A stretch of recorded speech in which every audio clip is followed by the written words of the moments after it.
The first speaker is Andreas Karakatsanis from Uppsala in Sweden, and people that have been on those webinars in the past will know Andreas because he has spoken on those before, he has been on the panel before, and he was dragged into being on the panel before, even when he wasn't on the program. So Andreas, the next 20 minutes are all yours. Thank you for being here. Thank you very much for the invitation. I'll just share my screen and see that everybody can see that now. Just give me 1 second. Okay, so I will be discussing a little bit more on the evolution of the magnetic technique and how to remove boundaries in order to meet tailored patient needs. So why bother since we are comfortable with what we do? We need to bother because right now, and the way things look like, the landscape is changing.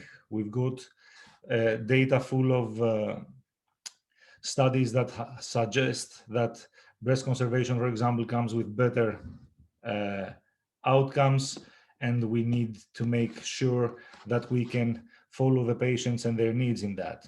So the practice must change in order to follow that. We've got primary systemic therapies that allow for surgical de-escalation. We've got oncoplastic techniques that allow for more breast conservation. And our understanding of the biology and risk stratification can set things into perspective. And finally, we know that understanding and engaging the patient in the shared decision-making process can give better outcomes. These things may be a little bit more uncomfortable and challenging for the surgeon, but I'm sure they're worth it. So what do we really need from an innovative technique? We need it to be better than what we already have. We need it to have less adverse effects. We need it to facilitate our practice. We need it whenever and wherever. And we need it to meet and serve modern surgical needs. And if we break down breast cancer surgery, we have traditionally said that there is a breast part and an axilla part, and the breast was previously that of delineating the lesions and localizing them and choosing how to reconstruct or not reconstruct. And then in the axilla, performing or not performing sentinel lymph node dissection. And apart from the axillary lymph node clearance, all these tailored approaches that are TAD and variations, what I call TAD, TAS, Marita, TATU, and the dominoes. So this is the standard process when we have to do with breast surgery. We diagnose the patient, they come to the outpatient clinic, they come either to upfront surgery or to primary systemic treatment, nothing happens, and on the day of the operation, we are trying to localize the lesion and to perform the sentinel lymph node mapping. But SPIO comes and serves into that model in the sense that, well, we could use a Magseed or a paramagnetic seed in order to localize the lesion in the breast, and we could use the Magtrace or any other SPIO in order to perform axillary mapping. But in order to see how that will serve us best, we need to know where we come from, as this giant of intellect once said. So what is the evidence on SPIO? It is this slide that summarizes what the studies that have been performed look like. And if one looks into the results in a meta-analysis that we have performed recently, we've got a pool detection rate of about 98.5%, very high detection rate and completely comparable to the combination of technetium and blue dye. The detection rate is not affected by dose, injection site, or injection timing on meta-regression analysis. We have a slightly higher nodal yield, but not too high, and very, very high concordance among the two different techniques, the magnetic and the isotope. I will select and sort out this study that we did some years ago in Uppsala University, the MONOS trial, which was a pragmatic control trial discussing the role of SPIO as the sole agent in order to perform sentinel lymph node dissection. And in that, not only did we see that it served equivalent as a tracer, but we also saw that it was cheaper and that injection up to 27 days preoperatively was completely feasible. So that gave us the breakthrough because the preoperative injection was easier logistics. And then we had the questions, how large is this time frame and how can we capitalize on it and how can we refine the technique?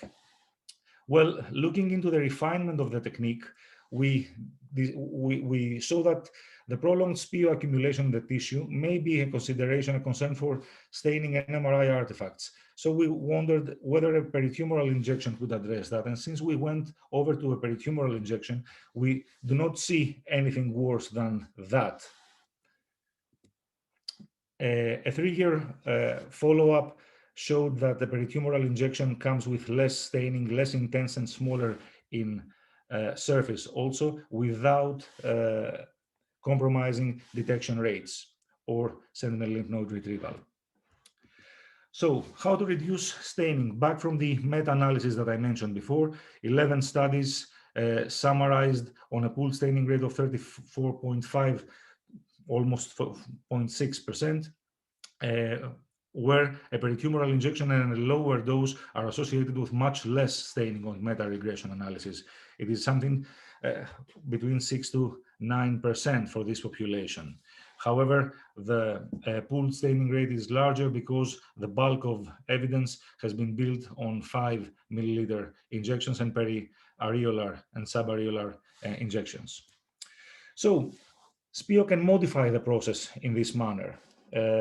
You can do it whenever you want, and that means that you have possibilities. So we have to think that the combination of a seed and Magtrace can not only give you localization, but can enhance localization. You can not only do surgical sentinel lymph node dissection, but you can also do delayed sentinel lymph node dissection or avoid sentinel lymph node dissection, which is the SentiNot concept.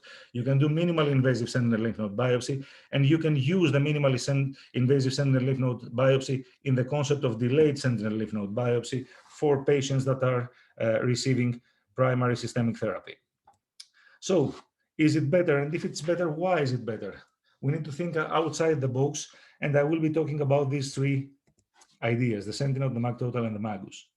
So the SentiNot is the concept of injecting the breast with SPIO in patients with DCIS, but not performing axillary surgery. So we mark the sentinel node and we do not remove it unless final pathology shows that we have an invasive cancer that needs to undergo sentinel lymph node biopsy. And in that case, we perform it in another session. In the current data set, we know that this policy has allowed almost 80% of patients to avoid upfront sentinel lymph node dissection, sparing complications and sparing resources. Looking into detection rates at reoperation, we see that the magnetic technique has outperformed the isotope and the blue dye, regardless of the type of operation performed. Additionally, a very interesting finding that challenges the view of an accurate sentinel lymph node biopsy after recent breast conserving surgery is that we saw a very, very low concordance between the nodes that had been marked by SPIO when the lymphatics were intact in relation to the nodes that the technetium detected after it had been injected on operated tissue, which is a very important consideration, especially if one thinks about the extensive dissection that we often need to do when we are more and more performing oncoplastic procedures nowadays. The ongoing SentiNot 2.0, as we call it, is a trial which is powered and designed to detect differences in detection rate and nodal concordance at reoperation, and we perform it for 2 separate data sets, like 2 separate studies almost, one for mastectomies and one for breast conserving surgery. The MagTotal concept is the idea of combining the Magtrace and the Magseed in order to delineate and demarcate the perimeter of the tumor, as I suggest in this image here. So the technique is, in summary, like that. You have the tumor, you go behind the tumor, you inject SPIO, you place a Magseed in the ventral area of the tumor, and then that looks like that on the mammogram. And then you go to surgery, you've got your bite, and then you've got a sentinel node, which is brown. In an already published pilot study, which was a prelude to the ongoing randomized control trial that we are conducting in 3 sites in Sweden, we saw that on a median of 3 days prior to the operation. The localization was easy and feasible. We achieved negative margins without resecting excess tissue and successful sentinel lymph node biopsies. Everybody was happier, patients, physicians, and personnel alike. Now, since we are talking as surgeon to surgeons, and we need to make sure that these things address tailored patient needs, I'm going to show you some things where the techniques have been evolving and overlapping. So, a multicentric invasive lobular cancer and a patient with a wish for breast conservation.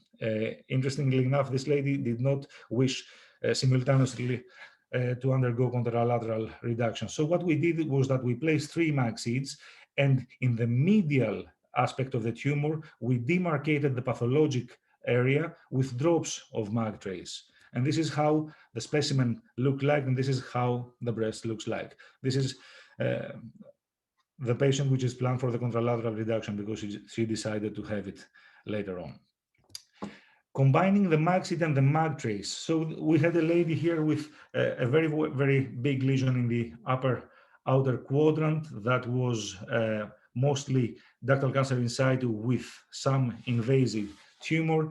We used 1 Magseed centrally, and we used the Magtrace to demarcate the tumor periphery, and this is how it looked like. She underwent a teed-up reconstruction, and everything was very well with her. And now, one step further. So, Magtrace in the SentiNot trial for localization and delayed sentinel lymph node biopsy. A lady with a small breast, almost the entire lower outer quadrant was a massive ductal cancer in situ. We used the Magtrace as a means of bracketing, and we removed a little bit more than 1 quadrant and replaced it with a LICAP over there. So the SentiNot in invasive cancer. So if we change the sentinel lymph node dissection to the sentinel lymph node biopsy, it is what we call the Magus concept. What is the Magus concept? The Magus concept is an integrative platform from the non-invasive to the invasive in order to see whether axillary mapping can be performed in less invasive manners. So what we do is that we inject the breast with SPIO after we are ready with the diagnostics, and we perform a magnetic lymphography of the axilla. Based on the image review, we go and do a second look ultrasound with the help of the probe, and we perform a transcutaneous sentinel lymph node biopsy. The bite of the biopsy is controlled for magnetic signal and brown discoloration, and back at reoperation, we are back at operation, at surgery, we control whether one of the sentinel nodes had been biopsied. So in a nutshell, it looks like that. I think that the pictures are very intuitive and simple. And this has helped us because it looks like it performs better than the standard ultrasound. It has very, very high concordance to the results of the sentinel lymph node dissection in detecting women with low volume axillary disease. We extended this concept to the setting of the neoadjuvant treatment. I'm not going to talk about anything more than that because this is what Stefan and Amit are going to talk about. But the NeoMagus concept is an interesting thing when we are discussing primary systemic therapy. And I will just show a couple of cases to explain that. So this is a lady with a triple negative breast cancer, very, very easy to see on the mammogram. We perform the Magus. You clearly see the 2 lymph nodes in the axilla, and you see the node that has been biopsied and marked with a clip.